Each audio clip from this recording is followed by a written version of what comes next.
Olá, amigos e amigas, sejam bem-vindos, bem-vindas a mais uma aula. Quem fala com vocês é o Fernando. E hoje nós vamos aprender sobre a classificação das orquídeas. Um conteúdo muito importante para você que está começando, para você que já tem um certo conhecimento sobre o mundo orquidófilo, porque é a partir dele que nós vamos organizar todo o processo de cuidado com as nossas orquídeas, bem como as técnicas de cultivo e os modos de plantio. Então eu sugiro que você já pegue seu caderno e já faça suas anotações ao longo do vídeo, e se ficar qualquer dúvida vocês podem estar colocando ao final do vídeo nos comentários. E também nós teremos um chat especial, um chat específico para todos os participantes, para todos os cursantes, onde vocês poderão estar trocando mensagens, trocando ideias, tanto uns com os outros quanto comigo. No caso, eu estarei gerenciando esse chat, estarei cuidando minuciosamente de cada detalhe, e respondendo todas as dúvidas que aparecerem. Como as orquídeas elas são uma das famílias mais numerosas do mundo, se não a mais numerosa do mundo, nós temos que entender que existe uma grande variedade de plantas com hábitos diferentes. E os orquidófilos, ao longo de muito tempo, vêm se desdobrando junto com botânicos, junto com outros pesquisadores, em classificar, em organizar toda essa família, a família Orquidácea. E para isso surgiu algumas classificações, algumas de formas bastante simples, onde qualquer pessoa consegue entender e classificar, outras de uma forma mais complexa, que é necessário, por exemplo, um conhecimento de morfologia e também de genética. Mas nós vamos nos ater àquilo que é mais importante para o nosso dia a dia, aquilo que é importante, que vai fazer a diferença lá no seu cultivo, lá nas suas plantas, naquela planta que você tem, seja uma ou seja várias. Então nós vamos entender um pouquinho primeiramente de como elas são classificadas, algumas das classificações, as três mais simples de modo geral. A primeira é a classificação por gênero. O que seria a classificação por gênero? Neste caso, as orquídeas elas são agrupadas com características morfológicas e genéticas, de acordo com as suas características próprias, dentro de uma família, dentro de um grupo. E aí nós vamos ter aquelas que são as catleias, vão ter aquelas que são, por exemplo, do gênero Dendrobium, vamos ter aquelas do gênero Catasetum, as catacetíneas, vamos ter os Cymbidiums, vamos ter os Pragmipediums, os Paphiopedilums, e assim vai, os grupos que existem dentro das famílias, dentro da família Orquidácea. Dentro também dessas classificações, nós vamos ter aquelas orquídeas que vão se desenvolver de diferentes maneiras, que vai ser relacionado ao seu crescimento. Algumas, elas crescem de modo simpoidial. O que significa isso? Ela vai crescendo a partir de nozinhos, a partir do rizoma, ela vai criando um cipózinho, como é o caso, por exemplo, dessa daqui, ó. Então ela veio crescendo aqui de trás, onde ela foi se desenvolvendo, e foi a cada ano soltando um novo gominho, vamos dizer assim. Isso aqui nós chamamos de rizoma. A gente vai entender mais pra frente cada parte, cada estrutura da planta. E essa é a forma de crescimento, em forma de cipó. A gente dá o nome de simpoidial, porque ela cresce com essa característica. Isso é comum, por exemplo, nas catleias. As catleias elas se desenvolvem dessa forma. Existem outras que possuem um crescimento monopoidial, ou seja, elas não soltam cipó, elas crescem com o hábito para cima, que são as Vandáceas, por exemplo. E aí a gente pode trazer como exemplo essa planta aqui. Ela vai crescer de forma monopoidial, ela vai crescer apenas com um rizoma, com uma estrutura, e ela vai crescer para cima, diferentemente das outras que vão crescendo de forma rastejante, tá? Então essa é uma Vandácea, ela é da família das Vandáceas, uma Vanda na verdade, uma Vanda híbrida, muito bonita e de fácil cultivo. A gente vai aprender mais sobre ela mais para frente, vai ter uma aula específica para ela. A classificação que nós vamos nos aprofundar hoje é a seguinte: nós vamos estudar as orquídeas de acordo com o habitat, como elas se desenvolvem na natureza. Então nós vamos ter orquídeas que são chamadas de epífitas, orquídeas que são chamadas de terrestres, orquídeas campestres ou rupícolas, ou ainda litófitas, como são chamadas, as orquídeas saprófitas e as orquídeas, né, com característica aquática, né? Essas são algumas das classificações que nós temos, mas existem outras, como por exemplo humícolas ou pasmófitas também, tá? Então nós vamos nos ater principalmente às três principais classificações, né? As três principais divisões, epífitas, terrestres e rupícolas. Por quê? Porque são essas os tipos de orquídeas que nós vamos ter comumente em nossos orquidários, né? Saprófitas ou humícolas, pasmófitas ou ainda aquáticas são orquídeas mais raras de serem cultivadas, né, e que raramente vão estar dentro das nossas coleções. Então nós vamos nos ater a isso. Então vamos falar primeiramente das orquídeas epífitas. As orquídeas epífitas representam a maioria das espécies de orquídeas existentes hoje. Provavelmente você deve ter, né, uma orquídea epífita no seu orquidário e deve estar cultivando aí, talvez, né, de forma até mesmo errada. Por quê? Né? Porque muita gente não sabe como as orquídeas epífitas elas se desenvolvem. A palavra epífita, né, ou epífito, vem do grego, onde epi significa sobre e fito significa planta. Então, juntando as duas palavras, significa sobre a planta. Neste caso, é uma menção a orquídeas que se desenvolvem fixadas-se em troncos de árvores. Neste caso aqui, né, tem uma planta e ela está, isso aqui é uma Batistonia cornígera, e ela está fixada sobre um tronco. Esse tronco aqui não está vivo neste caso, mas na natureza ela se desenvolve fixada-se no tronco de árvores, tanto vivos quanto de árvores que já morreram.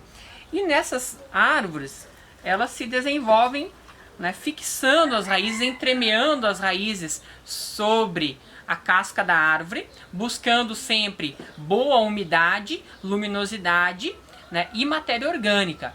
Então elas utilizam toda a estrutura da árvore como uma forma, né, de estar buscando tudo aquilo que elas necessitam para se desenvolver, tá? Outra coisa importante, elas não são parasitas, ou seja, elas só utilizam das árvores como uma forma de estarem se hospedando, como se fosse uma espécie de um hotel. Então elas se hospedam sobre o tronco das árvores e ali elas vivem em consonância com a árvore. A árvore ela vai fornecer em troca luminosidade adequada, né, porque a grande maioria das orquídeas ela não resiste ao sol direto, elas precisam que a luz seja filtrada principalmente na hora de pico, na hora que o sol está a pino. As árvores ainda vão fornecer as folhas e restos, né, de vegetais mortos que vão cair sobre as raízes e vão se acumular sobre as raízes, e ali nas raízes vai acontecer, né, o milagre de desenvolvimento da planta. A raiz ela vai, com a ajuda da umidade, absorvendo os sais minerais, e dentro da raiz um fungo chamado micorriza ajuda nessa conversão da matéria orgânica e transformação, né, de matéria orgânica para sais minerais, onde a orquídea vai absorver e vai utilizar como uma forma de desenvolvimento. É um processo muito lento, né? Muita gente pensa que é um processo rápido, mas é um processo lento, e, né, que a orquídea vai demorar anos, né, para se desenvolver completamente. Depois de adulta, né, ela vai se desenvolver formando imensas touceiras sobre o tronco das árvores, né, e em alguns casos até mesmo ela pode causar danos para a árvore quebrando galhos, mas isso é mais raro, digamos assim, tá? Outra coisa importante, a raiz das orquídeas epífitas, elas evoluíram para que elas conseguissem se desenvolver nesse tipo de ambiente, nesse tipo de habitat, né, que é, né, as florestas. Então as raízes elas crescem muito, entrelaçam sobre o tronco das árvores, e hora por outra essas raízes elas também ficam aéreas, elas se expandem no ar, né, buscando umidade, né, e poeira que elas possam absorver, né, do ar. Então elas se adaptaram, né, conseguindo retirar tudo aquilo que elas necessitam da natureza. Quando nós levamos uma orquídea dessa para dentro do nosso orquidário, então como que nós devemos cultivar? Né? Igual ela vive na natureza, né? Ou similar, por exemplo, a isso. Como que nós devemos então adaptar esse modo de cultivo? Introduzindo o que ela gosta. ela vai gostar de casca de árvore, ela vai gostar de carvão, ela vai gostar de tronquinho, né, como a gente tem aqui, ó, né? Ela vai gostar então de se prender nos tronquinhos, ela vai poder ser cultivada ainda em esfagno, né? O que é o esfagno? O esfagno é um musgo que a gente pode combinar com outros elementos, como a fibra de coco, como a casca de pinos, o carvão, a macadâmia. A gente pode cultivar ela, né, em troncos assim, como, né, troncos de sanção do campo, né, em outros tipos de materiais, como placa de peroba. Então existe, né, diversas formas de estar cultivando. O que nós não devemos cultivar, essas orquídeas, é em locais onde as raízes fiquem extremamente abafadas, onde as raízes não consigam fazer o processo, né, de transpiração. As raízes precisam ventilar muito bem e as raízes não podem ficar muito tempo encharcadas, né? Se elas ficarem encharcadas, a planta morre, né, como consequência, né, da morte das raízes. As raízes vão apodrecer e a planta vai morrer, certo? Então, aí a gente tem as primeiras dicas. Claro que mais pra frente a gente vai, né, se aprofundar mais ainda nesses assuntos de cada espécie, de cada gênero. Então aqui nós temos alguns exemplos. A gente tem aqui os dendróbions, a grande maioria deles são epífitos, então você já sabe que deve se cultivar em um substrato bem mais poroso, de preferência em vaso de barro ou em placas, né? Temos as catleias aqui temos as brasileias, que também agora viraram catleias, que também devem ser cultivadas em substratos mais aerados, né? Substratos que sejam mais porosos. Nós temos as vandáceas.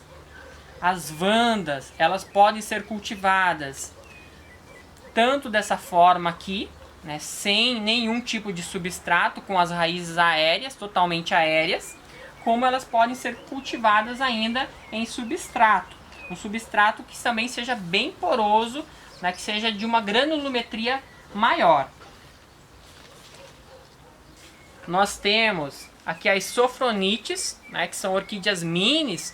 As orquídeas, boa parte das orquídeas minis se desenvolvem sobre o tronco das árvores. E elas devem ser cultivadas, né, de forma similar ao ambiente que elas vivem, certo?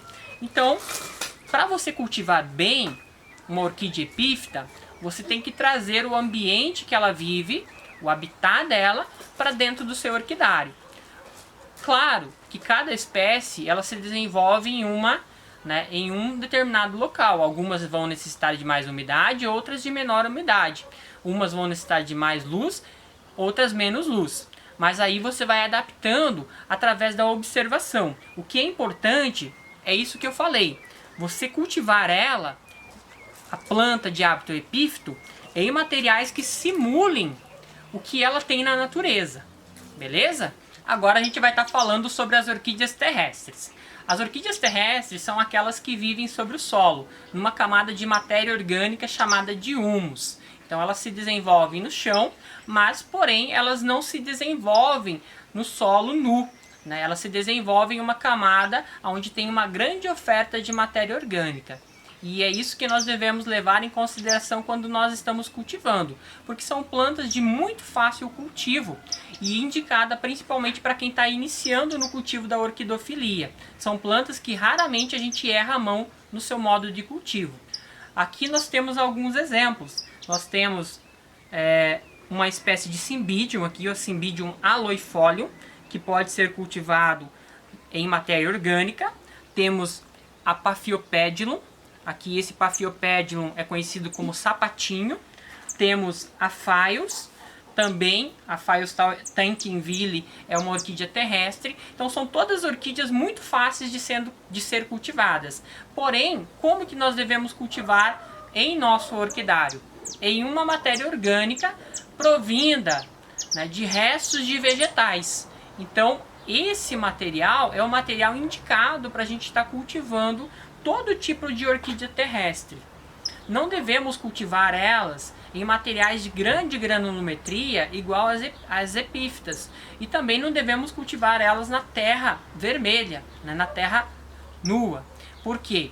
Porque embora ela goste da terra, se a gente coloque a terra sem matéria orgânica, vai acontecer de entupir o velame que ela possui, que é uma estrutura, né, uma espécie de uma esponja, e que entupindo essa estrutura da planta, que nós chamamos de velame, a orquídea ela não vai conseguir mais absorver nutrientes. A orquídea vai perder as raízes e consequência disso é a morte da planta. As orquídeas terrestres, como elas se desenvolvem em grande maioria em matas sombrias, elas podem ser cultivadas na parte mais baixa do nosso orquidário, próximo ao chão, onde elas recebam uma boa quantidade de água, né, umidade, nunca mantendo o substrato encharcado, mas sempre levemente úmido, e que recebam menos luz solar. Então, diferente das epífitas, as orquídeas terrestres elas devem estar no local mais sombreado do orquidário. Geralmente, algumas dessas orquídeas elas precisam até de choque térmico para se desenvolver, né, principalmente na floração. Para elas soltarem florações mais vistosas, é necessário que as temperaturas caiam um pouco, né, durante um determinado período, né, um determinado período do ano. Se isso não acontecer, elas não vão ter florações tão bonitas. Em alguns casos, elas nem florescem ou se desenvolvem direito. Tanto que no Brasil, né, não é todas as regiões que são, né, indicadas para o cultivo, por exemplo, de cymbidiums ou Paphiopedilums, orquídeas sapatinhos, porque elas não vão se desenvolver bem em determinados locais, né, onde seja mais seco e mais quente. Agora nós vamos falar sobre as orquídeas rupícolas. Essas são comumente encontradas em áreas onde as rochas afloram em paredões rochosos. Elas vão procurar se desenvolver principalmente na fenda das rochas ou nas concavidades, onde existe mais umidade e matéria orgânica. Então, nos locais onde existir um pouco mais de umidade, um pouco mais de matéria orgânica, vai ser os locais que elas vão conseguir se desenvolver. Porque na rocha nua é impossível o seu desenvolvimento, né? A menos que tenha líquens, tenha materiais que garantam que ela se desenvolva. Além disso, para que essas orquídeas cresçam sobre as rochas, é necessário que o fungo micorriza esteja instalado sobre essa estrutura litófita. Essas orquídeas são fáceis de cultivar, muito fáceis de cultivar, mas muita gente erra a mão com uma coisa básica, que é a rega. Muita gente molha demais essas orquídeas e acaba perdendo elas. Por quê? Como são orquídeas que são encontradas em áreas, né, de bastante luminosidade, áreas mais quentes do Brasil e do mundo, são orquídeas que não necessitam de tanta umidade de modo geral. Suas raízes são mais finas, são adaptadas a pouca umidade de seus ambientes. Então, quando a gente traz uma planta dessa para dentro do nosso orquidário, nós devemos cultivar ela como ela vive na natureza, com muito sol e pouca água, garantindo o substrato que ela se desenvolva bem, como um substrato que pode ser a base de pedra brita, né?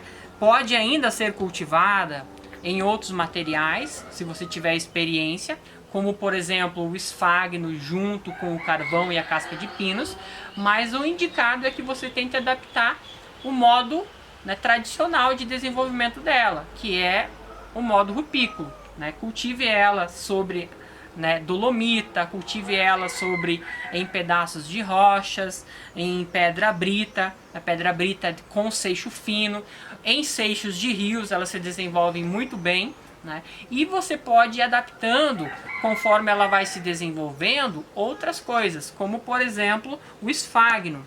Essa planta aqui é uma Hofmannsegella flava. Essa planta é uma orquídea rupícola. Como vocês podem ver, ela não é de grande porte, uma característica das orquídeas rupícolas. Elas são razoavelmente pequenas.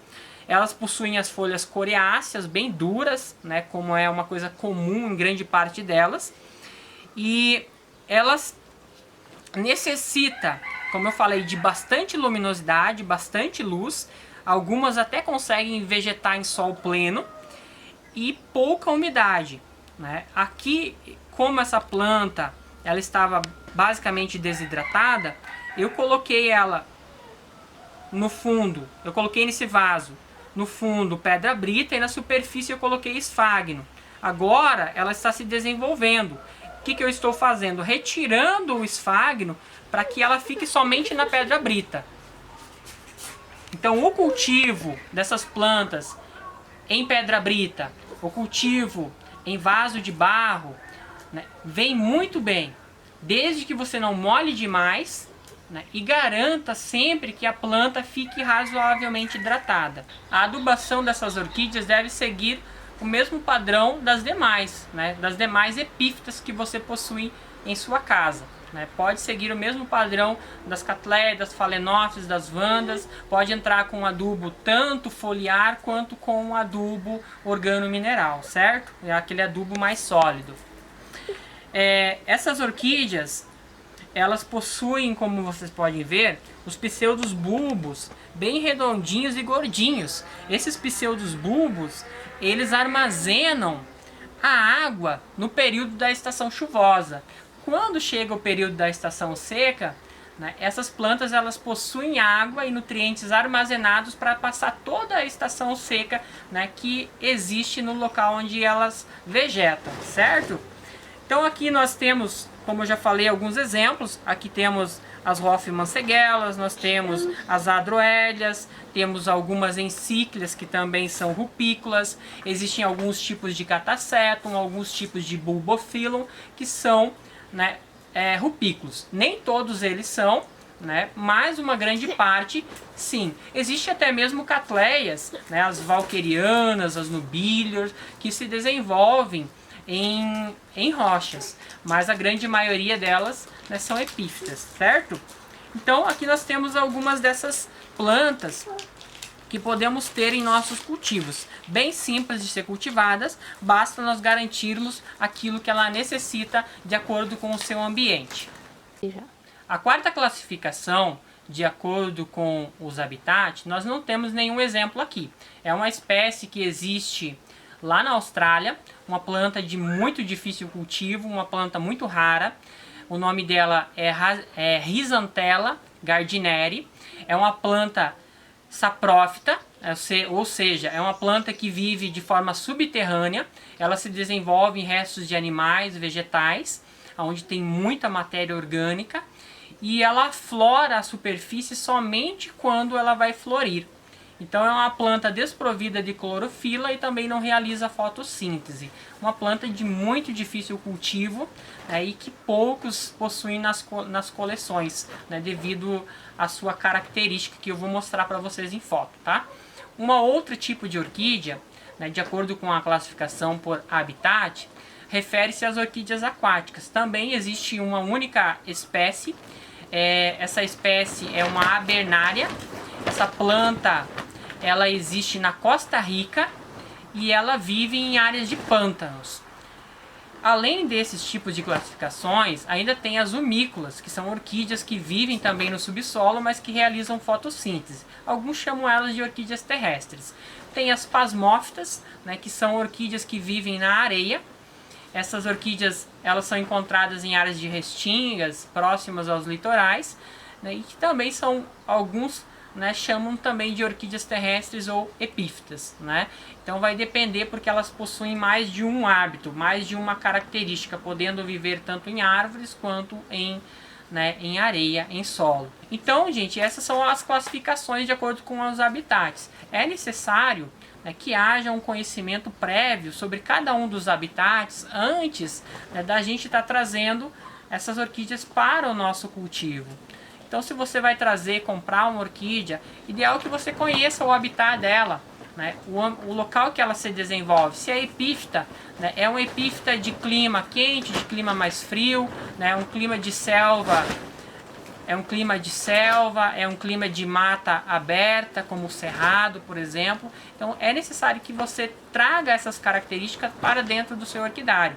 Com o passar do tempo, conforme a gente vai adquirindo conhecimento e experiência, que esse curso vai trazer muito conhecimento para vocês, vocês vão aprendendo a dominar todas as necessidades da planta. E vai tendo belas florações, independente se o seu orquidário ele é adaptado ou não para esse tipo de orquídea. Você vai conseguindo driblar essas dificuldades que você vai ter, né, que geralmente é comum de iniciante, né, perder muitas orquídeas por não saber cuidar direito. Por isso que é importante a nossa profissionalização, o nosso conhecimento, o nosso estudo. Sempre é necessário a gente estar investigando e conhecendo novas técnicas de cultivo. Então é isso, gente. Eu espero que vocês tenham gostado dessa aula de hoje. Lembro vocês que nós temos um canal aberto de comunicação, onde vocês podem estar deixando as mensagens de vocês que eu estarei respondendo, tá bom? Um grande abraço, até a próxima aula e bom cultivo para suas orquídeas!